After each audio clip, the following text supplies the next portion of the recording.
জুলাই যোদ্ধাদের মধ্যে সম্মুখ সারির যে কয়েকজন রয়েছেন, অ্যাটলিস্ট 40 থেকে 50 জন, ইচ অ্যান্ড এভরিওয়ান, আমি তাদেরকে যতটুকু দেখার সুযোগ হয়েছে, জানার সুযোগ হয়েছে, ইচ অ্যান্ড এভরিওয়ান এক একটা টাইগার।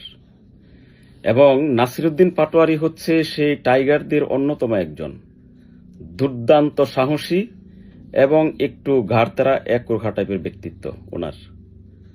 এবং দেখেন, আমি ঘাড়তেরা পজিটিভ করতে বলছি, তাকে কিন্তু জোটের পক্ষ থেকে, জামাত জোটের পক্ষ থেকে ঢাকা ৮ আসনে তাকে দেওয়া হয়েছে নির্বাচন করার জন্য। তো আজকে তার একটি বক্তব্য শুনছিলাম জনসভায়, তিনি বলতেছিলেন যে সবাই মনে করছে আমি এটা হ্যান্ডেল করতে পারবো। কথার দাঁত দেখছেন আপনি? সবাই মনে করছে আমি এটা হ্যান্ডেল করতে পারবো, কারণ হচ্ছে এখান থেকে হাদি শহীদ হয়েছেন। সো তারই ভিত্তিতে এখানে যাকে তাকে তো পাঠালে হবে না, তাই তিনি বলছেন সবাই মনে করছে আমি এটা হ্যান্ডেল করতে পারবো, তাই সবাই আমাকে এই আসনে পাঠিয়েছেন। আমি কিন্তু শহীদ হবার তামান্না নিয়ে এখানে এসেছি। আমি আগেও বলেছি আমি মৃত্যুকে ভয় পাই না। আমি সর্বোপরি চ্যালেঞ্জ নিয়ে এখানে এসেছি, কারণ আমার কাছে বাংলাদেশটাই হচ্ছে ফার্স্ট। আমি যদি কখনো শহীদ হয়ে যাই, আপনারা এই বাংলাদেশটাকে এগিয়ে নিয়ে যাবেন ইনশাআল্লাহ। তার পাশেই তার একজন সহযোগী বলতেছিলেন যে আমরা ঢাকা ৮ আসনের চাঁদাবাজদের বিরুদ্ধে যুদ্ধ ঘোষণা করেছি। বুঝতে পারছেন আপনি? এই হচ্ছে জুলাই যোদ্ধা। তারা যে জুলাইয়ের নেতৃত্ব দিয়েছিল, এক একটা বীর, এক একটা রয়্যাল বেঙ্গল টাইগার, তাদের কথা শুনলে বোঝা যায় ইনশাল্লাহ এরা এই দেশকে ধুয়ে মুছে কলঙ্ক মুক্ত করে ছাড়বেই ইনশাল্লাহ। বাংলাদেশ তার জন্মলগ্ন থেকে আজ পর্যন্ত যেই দুর্বিষহ সময় পোহাচ্ছে, মানে গোটা দেশটাকে চাঁদাবাজি, দুর্নীতি, টেন্ডারবাজি, ঘুষ, রাহাজানি, খুন, একটা মানে জাহান্নাম বানিয়ে রেখেছে গোটা দেশকে। তো ৮ দলীয় জোট থেকে সম্ভবত ৩০ থেকে ৩৫ জন জুলাই যোদ্ধা নির্বাচন করছেন। আমার বিশ্বাস সবাই ইনশাল্লাহ তাদের প্রত্যেকটি সিট থেকে জিতে আসবে, এবং এদের দ্বারাই সম্ভব, এরাই এই দেশকে গড়ে তুলবে ইনশাল্লাহ। আজকে একটি গুরুত্বপূর্ণ কথা না বললেই নয়। একজন ভাই বলতেছিলেন যে ইন্ডিয়ার হয়ে যারা কাজ করবে তারা সাবধান হয়ে যাও, তারা দেশ ছেড়ে পালিয়ে যাও, তা না হলে এমন দিন খুব দ্রুতই আসছে যে তোমাদেরকে কুত্তার মতো ধরে ধরে পিটানো হবে, দৌড়িয়ে দৌড়িয়ে কুত্তার মতো ধরে পিটিয়ে তারপর দেশ থেকে বিতাড়িত করা হবে।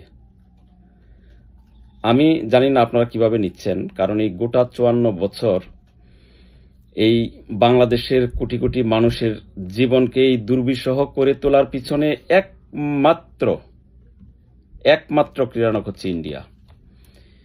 এই ইন্ডিয়াকে যদি বাংলাদেশ থেকে বিতাড়িত আমরা করতে না পারি, তাহলে বাংলাদেশ কোনোদিনও মাথা তুলে দাঁড়াতে পারবে না। আজকে দেখুন, পাকিস্তান স্পষ্ট ঘোষণা দিয়েছে আমাদের অ্যাটম, আমাদের সমস্ত সৈনিক, আমাদের সমস্ত অস্ত্র বাংলাদেশের মানুষের জন্য। যদি ইন্ডিয়া তাদের চোখ তুলে বাংলাদেশের দিকে তাকায়, তাহলে তস নস করে দেব ইন্ডিয়াকে। বুঝছেন আপনি? ভাইয়ের জন্য ভাইয়ের মন কাঁদবে, এটাই স্বাভাবিক। তো আমাদেরকে, আমাদের মধ্যে ভুলভ্রান্তি হয়েছে, ঝগড়াঝাটি তো হবেই, একসাথে থাকলে ঝগড়াঝাটি হবে, অনেক কিছুই হয়। কিন্তু তাই বলে একজন মুসলিম ভাই আরেকজন মুসলিম ভাইকে মানে ফাঁকা মাঠে অন্যরা নির্যাতন করবে, হত্যা করবে, আর সেভাবে ফেলে রেখে চলে যাবে, ইসলাম সেই শিক্ষা মুসলমানদেরকে দেয়নি। তো ভারত আসলে এটাই চেয়েছিল, ইন্ডিয়া এটাই চেয়েছিল। ইন্দিরা গান্ধী বলেছিল যে এই পাকিস্তানের দুই সাইডকে যদি আলাদা করে না দিতে পারি, তাহলে আমাদের অস্তিত্ব বিলীন হয়ে যাবে। সো সেপারেট ইট। রকে 50 বছরের একটি অ্যাসাইনমেন্ট দেওয়া হয় এই দুই পাকিস্তানকে আলাদা করে দেওয়ার জন্য, এবং সেটি 25 বছরের সমাধান করে। দুই পাকিস্তানকে আলাদা, পূর্ব পাকিস্তান, পশ্চিম পাকিস্তানকে আলাদা করা হয়। That is different history, different issue.